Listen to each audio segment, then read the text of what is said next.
22时4分接获民众报案，在大园区大竹南路过弯处发生火烧车事故，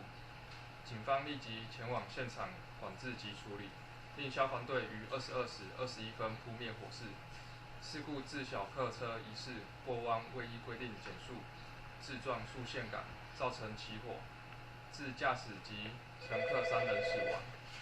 警方将调阅监视器以厘清肇事过程。